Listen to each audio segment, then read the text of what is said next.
La conciliation en droit du travail, comment ça fonctionne? Coucou tout le monde, bienvenue dans la Minute du Droit.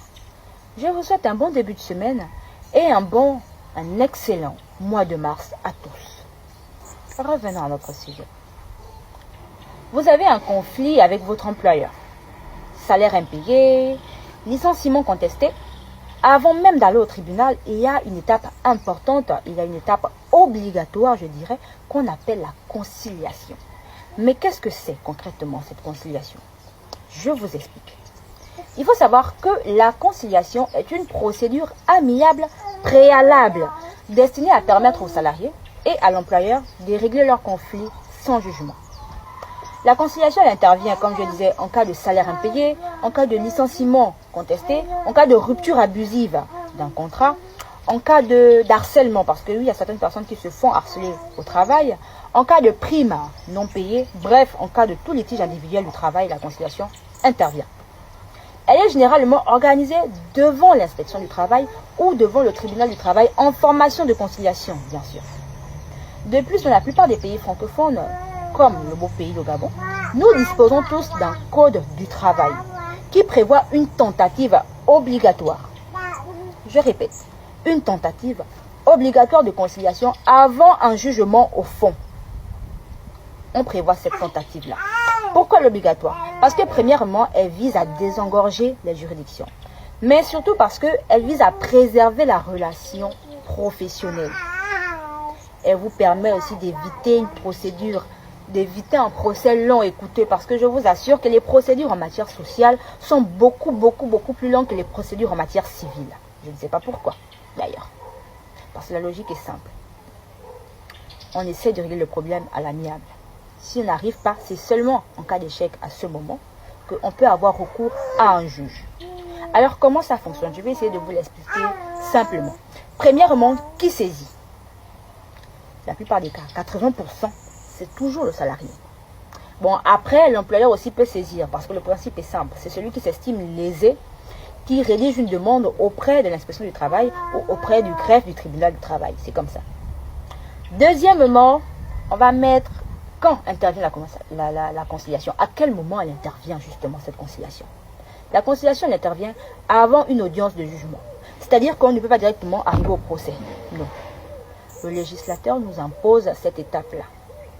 Ce n'est pas pour rien que cette étape nous est imposée. Vous savez, le législateur protège la stabilité. Nous savons que la famille est la cellule de base de la société. Donc le législateur protège la stabilité familiale, l'équilibre.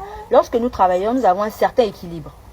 Donc ça ne sert à rien de perdre son travail et de ne pas nourrir sa famille, si on peut régler ça amicalement. Parce que je vous répète que les procédures en matière sociale, vous n'avez pas idée à quel point elles sont longues. Même si vous avez raison, mais elles sont très longues. D'accord? Ensuite, on va mettre la convocation des parties. Donc, l'autorité compétente convoque le salarié et l'employeur. On vous donne l'heure, le jour, le lieu.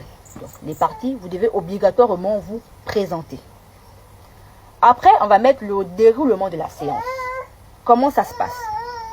Chaque partie expose sa version des faits. Le conciliateur, lui, l'écoute. Donc, il écoute le salarié, il écoute l'employeur. Après, il vous propose un compromis. Ce n'est pas obligatoire, il ne vous juge pas. Il propose un accord pour que vous puissiez régler le problème.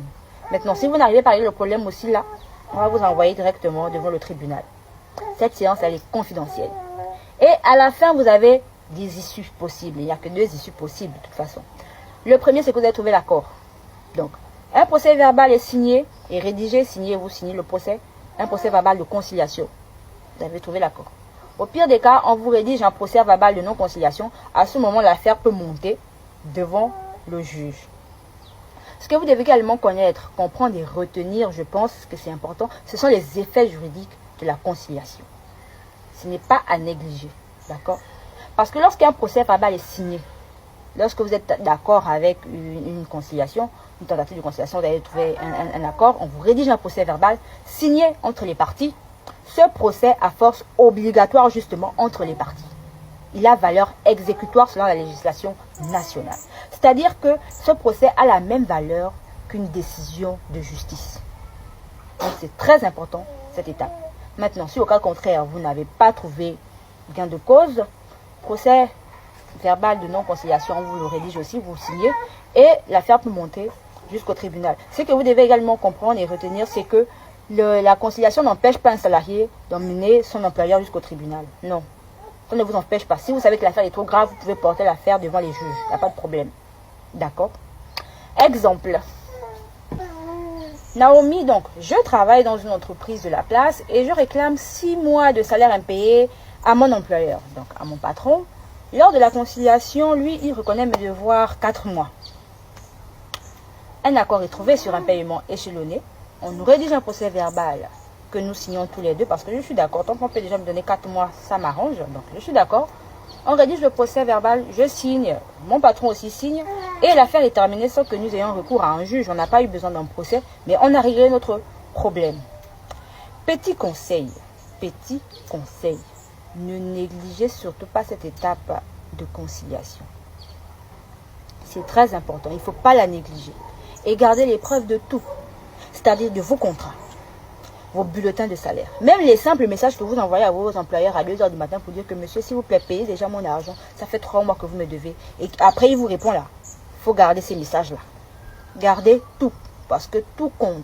Tant que vous pouvez prouver qu'on vous doit, ça va. Gardez ces preuves-là. Et le plus important, s'il vous plaît, soyez ouverts à un compromis. C'est pour ça que j'ai pris un exemple de 6 mois et puis mon patron, il a accepté de donner 4 mois. Soyez ouverts à un compromis. Ne soyez pas fermés. Ne soyez pas rigide. Je vous répète que les procédures en matière sociale sont beaucoup plus longues que les matières civiles. Donc ne soyez pas fermés à un compromis. Après, c'est vrai que vous n'êtes pas obligé d'accepter, mais la conciliation, elle est faite pour ça. Si on peut régler le problème à l'amiable, réglons-le. N'allons pas jusqu'au tribunal. Donc ne soyez pas fermés. C'est pas parce que je prends un exemple, votre patron vous doit 1 million et vous dites que non, bon voilà, moi je veux les 1 million demain. Non. Si on peut commencer à vous rembourser 500 000, 400 000, 600 000, c'est bon. Ne soyez pas fermés. D'accord? Retenez bien. La conciliation, on va dire que c'est un mécanisme de paix sociale. Elle protège le salarié, elle protège l'employeur, elle protège l'équilibre des relations professionnelles. En droit du travail, vous savez, la discussion est toujours privilégiée avant la sanction. C'est comme ça. Voilà, c'était la minute du droit. À bientôt!